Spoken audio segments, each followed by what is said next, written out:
Here are a number of different recordings, and you will have to answer questions on what you hear. There will be time for you to read the instructions and questions, and you will have a chance to check your work. All the recordings will be played once only. The test is in 4 sections. At the end of the test, you will be given 10 minutes to transfer your answers to an answer sheet. Now turn to Section 1. Section 1. You will hear a conversation between Thomas and Nadia, who are waiting at the airport. First, you have some time to look at questions 1 to 5.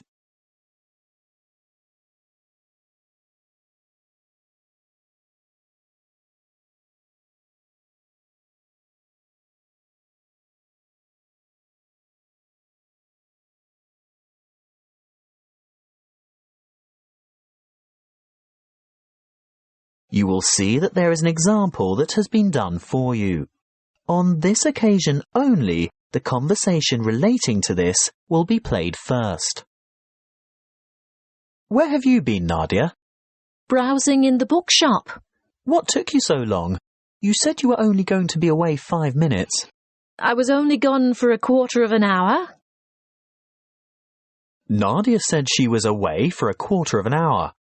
So the correct answer is B, 15 minutes. Now we shall begin.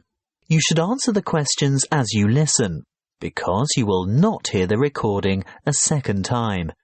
Listen carefully and answer questions 1 to 5. Where have you been, Nadia? Browsing in the bookshop. What took you so long? You said you were only going to be away 5 minutes. I was only gone for a quarter of an hour. Well, it seemed much longer than that. Did you buy anything? I was tempted to get the latest novel by Dan Brown, but it's quite heavy, and I'd have to carry it around with me. If I could have found a crossword puzzle book, I'd have bought it. But in the end, I was attracted to a front-page article in today's issue of the New York Times. Is that all you bought then? Yes. Look. Why don't you read the business section while I catch up on the news, and then we can swap? I'd rather have the entertainment section. Are you looking for anything in particular? I just thought they might have a review in there of that new play that opened on Broadway yesterday. The drama about the awfully cruel pirate? Oh, I'd forgotten about that. I wonder how good it is. Actually, I was thinking of the new comedy. The one about the physician. Dr. Hunter. That's the one. Well, when I was in the bookshop, I overheard a couple talking about it, and they said it was fantastic. Not in the least bit boring. They especially liked the actor who played the main part. Very smooth, apparently. Lots of fun, then. Well, according to those two, they thought it was hilarious. Ooh, we'll have to make a point of seeing it when we get back. Definitely. We didn't have time for breakfast and I'm hungry. Do you fancy a coffee and a muffin? Sounds like a good idea. And how will you have your coffee today? Long and black as usual? I think I might have something different this morning. What? You don't mean a flat white or some other milky one? Oh, I don't know. I want something to perk me up. An espresso, short and black with sugar? Perfect. Will that be with a chocolate muffin or a berry muffin? I'll try to stay off chocolate. The berry sounds healthier. And I'll have a plain one with butter. Won't be long. Before you hear the rest of the conversation, you have some time to look at questions 6 to 10.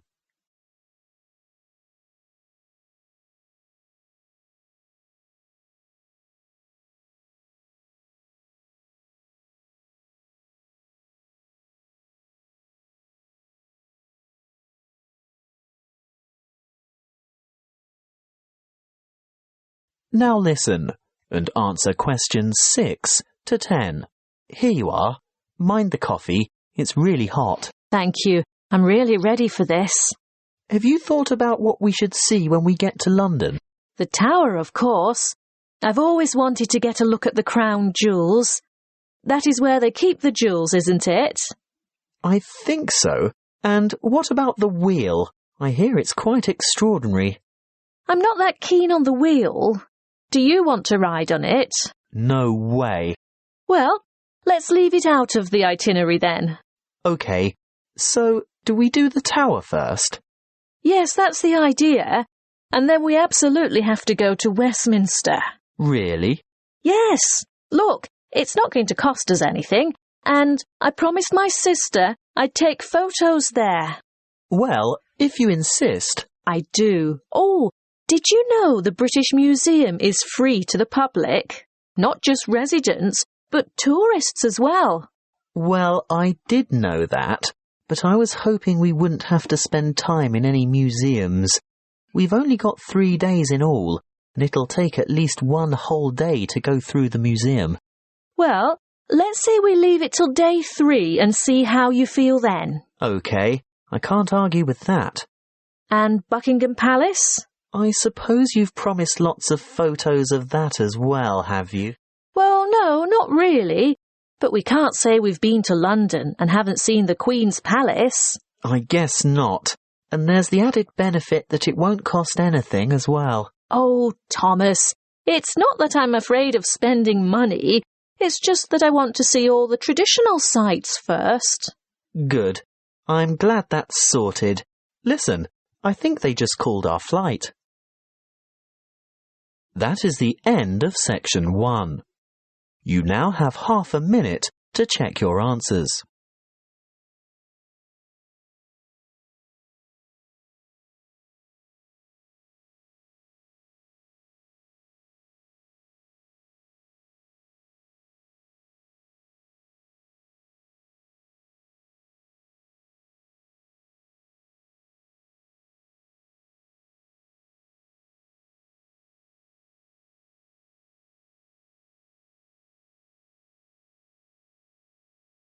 Now turn to Section 2. Section 2. You will hear a tour guide talking to a group of visitors at a museum. First, you have some time to look at questions 11 to 15.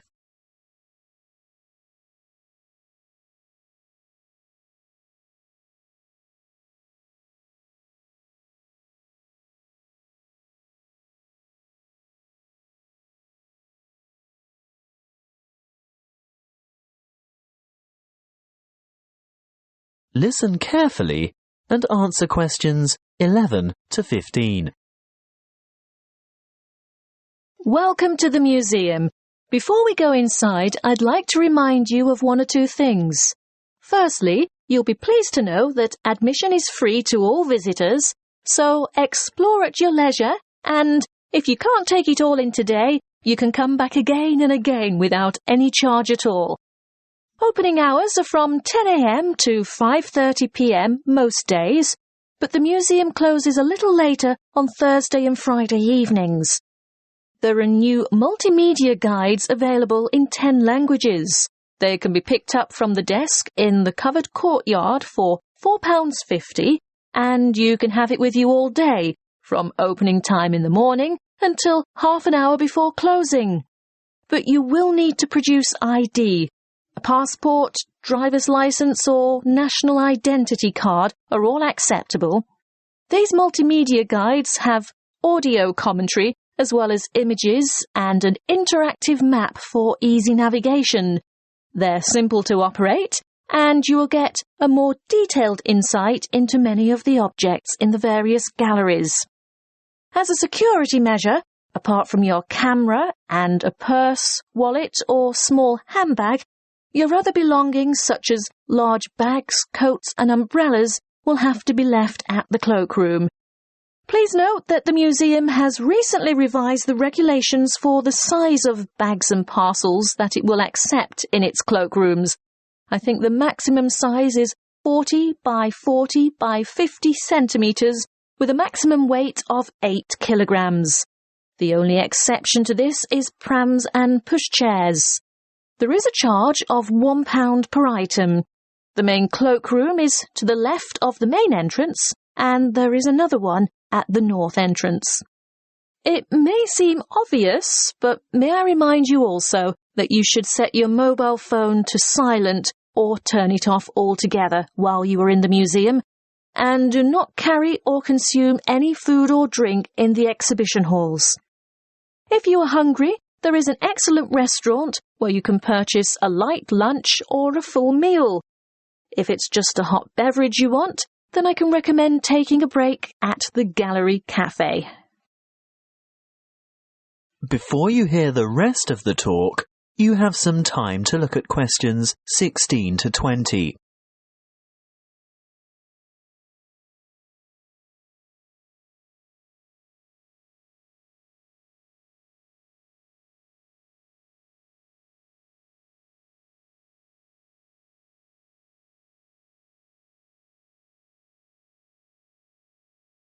Now listen and answer questions 16 to 20.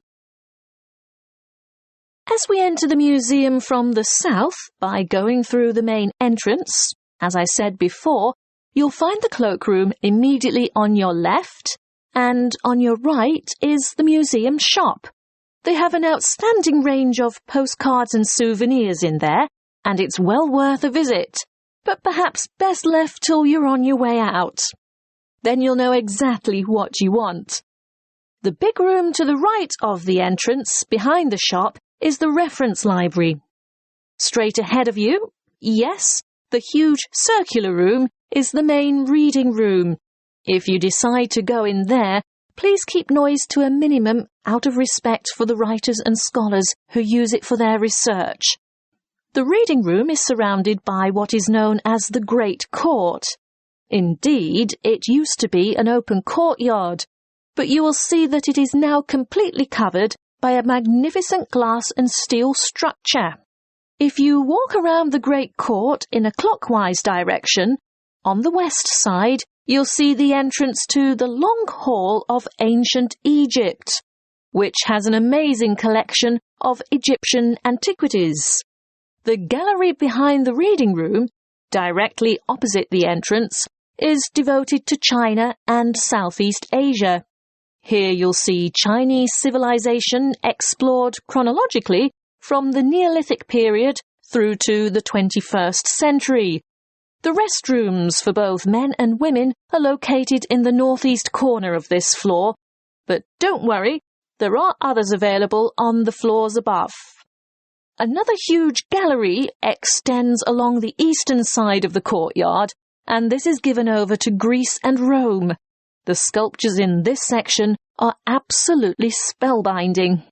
Take your time looking at all the exhibits, and when you're ready to view what's on the next floor, take the magnificent marble staircase by the entrance. That is the end of section 2. You now have half a minute to check your answers.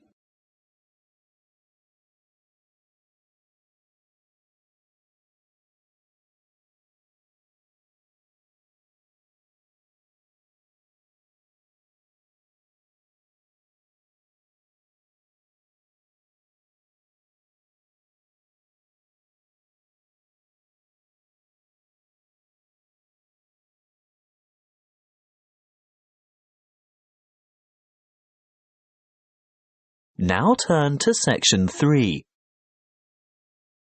Section 3. You will hear a conversation between a lecturer and a psychology student asking for advice about research methods. First, you have some time to look at questions 21 to 25.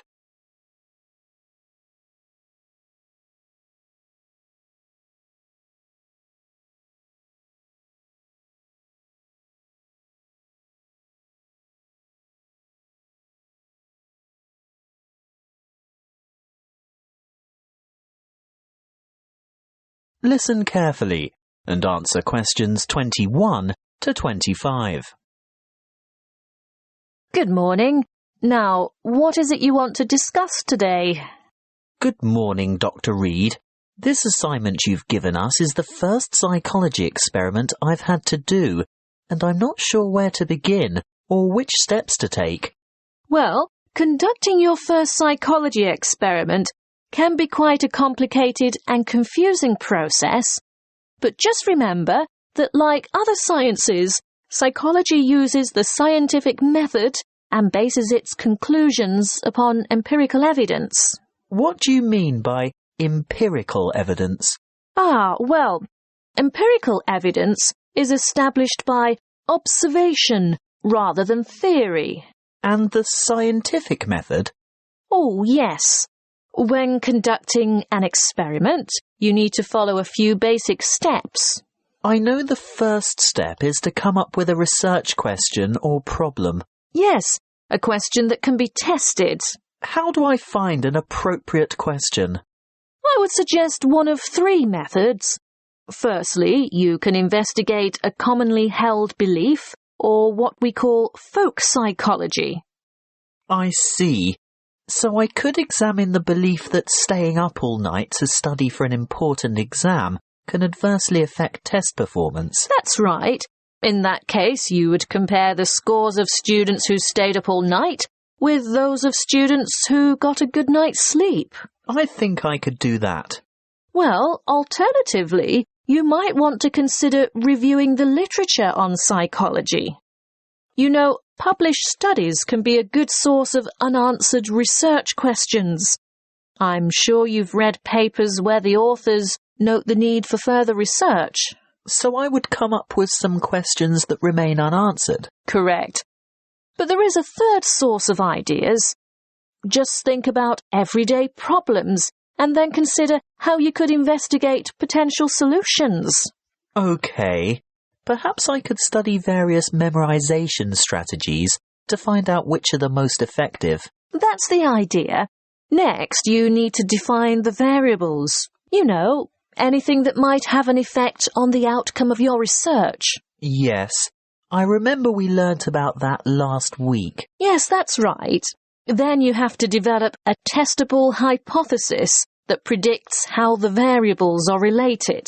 For example, students who are sleep-deprived will perform worse in an exam than students who are not sleep-deprived. Exactly. Once you have developed a hypothesis, you must carry out background research. I can use books, journals, online databases, and websites. Yes, all of those. I covered the reasons for background research in last Friday's lecture, didn't I?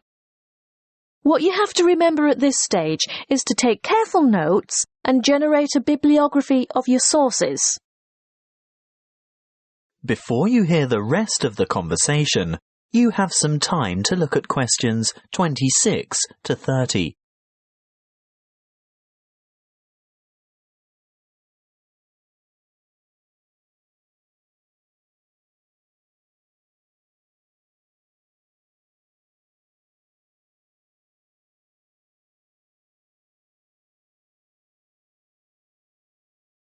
Now listen and answer questions 26 to 30. OK, I've got that. Then I'm ready to develop an experimental design. Well, again, you have a choice. There are 3 basic designs, and each has its own strengths and weaknesses. The pre-experimental design does not include a control group, so there is no comparison. What we call a quasi-experimental design does incorporate a control group, but there is no randomization, whereas a true experimental design has both control groups and random assignment to groups. You've also told us about standardization of procedures. Is this where that comes in? Being sure to compare apples to apples? Absolutely. Going back to your sleep deprivation example, the same exam would have to be given to each participant in the same way at the same time, etc. Got it. When selecting subjects, you need to consider different techniques. If you were to go through with your sleep deprivation experiment, you would need to ensure that your experimental and control groups were standardized. That is, all third-year accounting students, for instance. A simple random sample involves choosing a number of participants from a group of similar people. On the other hand, a different kind of study might involve a stratified random sample, where participants are randomly chosen from different subsets of the population. You mean subsets with distinctive characteristics, like age, gender, race, socioeconomic status, and so on? Precisely. Then the next step is to actually conduct the experiment and collect the data. Then I have to analyse the data. I'll be dealing with the statistical methods for analysing data in next week's lecture. Oh, good. I guess all that's left then is to write up the data. Yes, communicating your results is important. And in the next couple of lectures, I'll be covering the format and structure of a psychology paper and tips for writing each section. Thank you, Dr. Reed. I feel much more confident in getting started now. Thank you for taking the time to see me. That is the end of section 3. You now have half a minute to check your answers.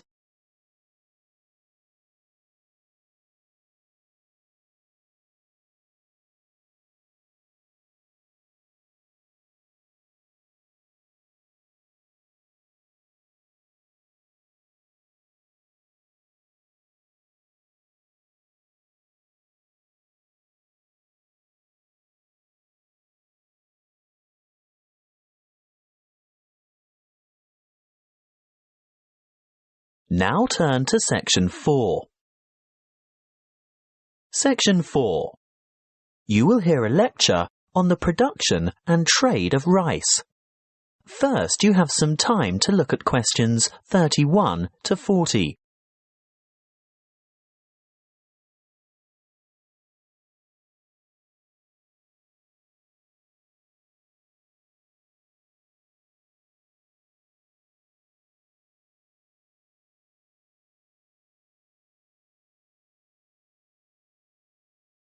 Listen carefully and answer questions 31 to 40. Good morning and welcome to our inaugural lecture on agricultural economics. Today's topic is the world's production and trade of rice. As you are all well aware, rice is the staple ingredient in the diet of much of the world's population. Its importance as a food cereal in the human diet cannot be underestimated. In fact, it's a close second to wheat. About 560 million metric tons of rice is grown each year, compared with about 600 million metric tons of wheat. Coarse grains, such as corn, sorghum, barley, oats, rye, and millet, mostly go into animal feed, which, by the way, is seen by many as a wasteful and inefficient use of fertile land, because around 4 kilos of grain is needed to produce about half a kilo of beef. Some 900 million metric tons of coarse grains are grown annually worldwide, and a further 300 million metric tons of grain is produced for the oil in its seeds. Now, I'll return to the subject of rice production. What do we know about rice production? Well, firstly, rice produces more food energy per hectare than any other cereal grain, and almost as much protein per hectare as wheat. Secondly, the production of rice has more than doubled in the last 40 years. How has this increase in production come about? Mainly as a result of improved field yields. The actual land area planted in rice has only risen by about 30%. As you know, rice is primarily grown in flooded fields, and therefore cultivation area is restricted by the sort of soil and the availability of water. Although rice can be grown on dry land, it is essentially after all a type of grass. The yields and quality in this case are much lower, and other grasses and weeds can easily overtake the rice. As yet, there are no herbicides that can selectively kill other grass types without killing the rice. Much of the world's rice is still grown and cultivated by hand, because for mechanized farming, the land must be able to be drained and hold heavy equipment. Of the total rice production, it's no surprise to learn that the greatest proportion by far is grown and consumed in Asia.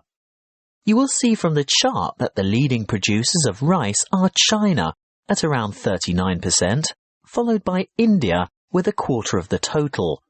Indonesia produces almost 1/10, and other countries like Bangladesh, Vietnam, Thailand, Japan and Brazil grow another 25, almost 26% of the total. As I said before, most rice is consumed in the countries where it is grown. That means that very little rice is actually traded, and for this reason, the market price is very volatile. That is the end of section 4. You now have half a minute to check your answers.